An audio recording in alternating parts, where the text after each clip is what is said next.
Okay. There you go. Now my next step, before I do anything, I've got to get rid of these cords. On the back side of this is where there's a little main panel right there. And so these cords are going to stay onto this panel. Okay, so I'm just going to pull them up out of the way like this. And that's probably how they came, is my guess. Because they're trying to make it easy for the average Joe to install, right? That's what I think they've done. And so I'm just getting this stuff out of my way because I don't want it dangling, getting all dirty as I'm carrying it over to storage, tripping over myself.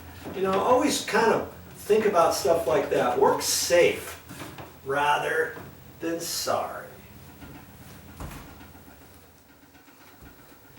This is the main power cord that got plugged into the wall. Obviously you've got to run a 120, 20 amp circuit to wherever you're going to install this at your house, okay? And then this is just an extension cord. There's a box on the back side of that went over and plugged into the wall, okay? So I'm going to tape that on here because that's part of this panel.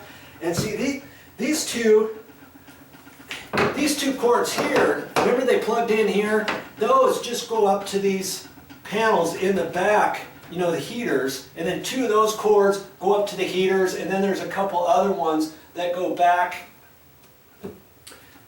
under there too, okay? So that's what all those cords are there, and then this was the main one. So at this point, I'm just gonna take some more tape because I want to keep this out of my way, and I'm gonna tape this down here.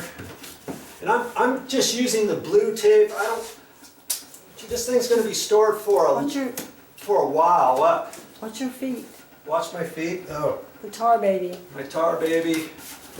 And I'd rather use the blue tape than regular masking tape because this could be sitting for a week.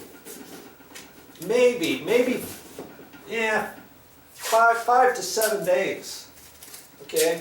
The last thing I want to do is to pull this blue tape off or regular masking tape and have a residue there and then try to clean that. All of a sudden, oh yeah, we see some marks here. Oh yeah, did they do good?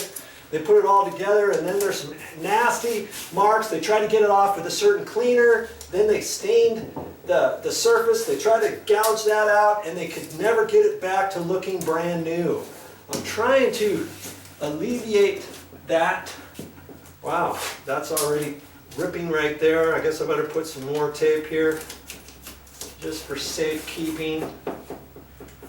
Okay, so do an extra special job because you're doing it for yourself and you just want to make it look good.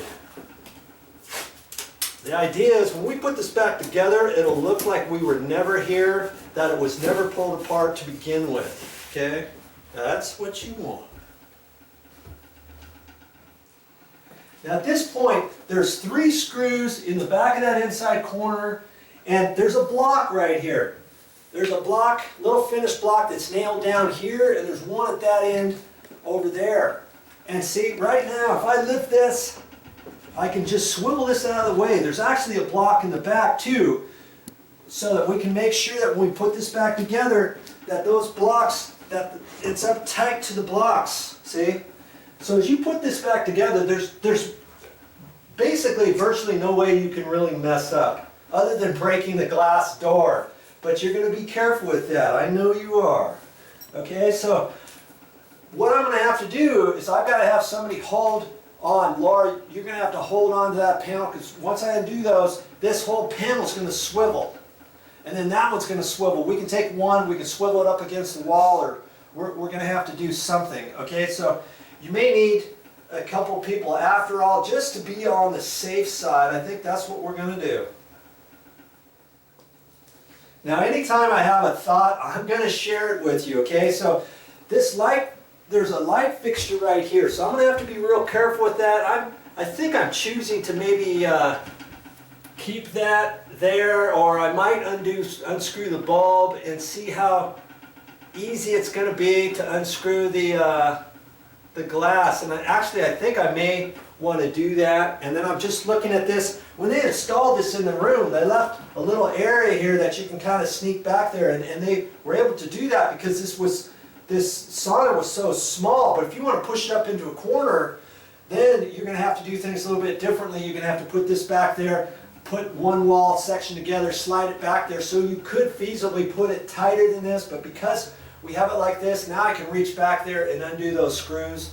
And I just wanted to tell you, if you want to get it closer to the wall, hey, you can. But read the directions and stuff, because there, like I said, there is a panel on this side, and there's also a vent there, and that could get hot, and they might recommend keeping it off one particular wall, 12 inches or 16 inches, whatever. Just make sure you read the directions. In this case, we put this thing back together. We're going to put it exactly where we found it. We're going to keep it in the same place, so that's what we're going to do next.